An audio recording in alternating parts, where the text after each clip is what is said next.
መጽሐፈ ኢዮብ ምዕራፍ 10 ሕይወቴን እጅግ ጠላሁ፣ ስለዚህም ማጉረምረሜን ያለ ገደብ እለቃለሁ።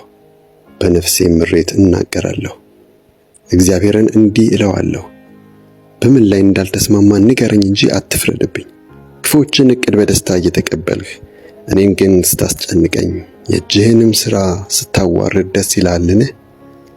አንተ ዓይንህ የሥጋ ለባሽ ዓይን ነውን? ሟች የሆነ የሰው ልጅ እንደሚያይ ታያለህን? ዘመንህ እንደ ሟች ሰው ዘመን ነውን? ወይስ ዓመታትህ እንደ ሰው ዓመታት ናቸውን?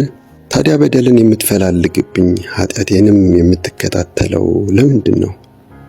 እኔ በደለኛ እንዳልሆንሁ ከእጅህም ሊያስጥለኝ ማንም እንደማይችል አንተ ታውቃለህ። እጅህ አበጀችኝ ሠራችኝም፣ መልሰህ ደግሞ ታጠፋኛለህን? እንደ ሸክላ እንዳበጀኸኝ አስብ፣ አሁን ደግሞ ወደ ትቢያ ትመልሰኛለህን? እንደ ወተት አላፈሰስኸኝምን? እንደ እርጎስ አላረጋኸኝምን? ቆዳና ሥጋ አለበስኸኝ፣ በአጥንትና በጅማትም አገጣጥመህ ሠራኸኝ።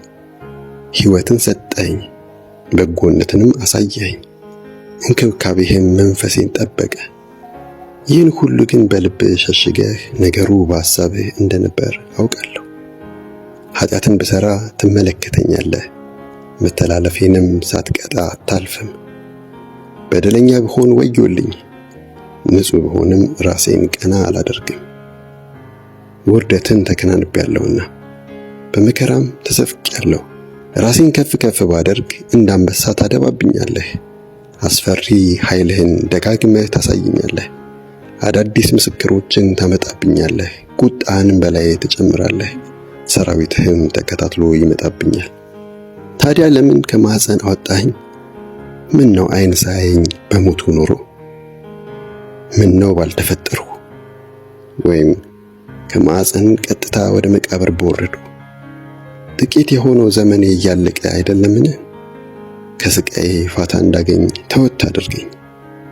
ወደማልመለስበት ስፍራ ወደ ጨለማና ወደ ሞት ጥላ አገር ከመሄዴ በፊት ብርሃኑ እንደ ጨለማ ወደ ሆነበት የሞት ጥላ ወደ አረበበበት ስርዓት የለሽ ወደ ሆነ ምድር ድቅድቅ ጨለማ ወደ ሰፈንበት አገር ሳልሄድ ተወኝ።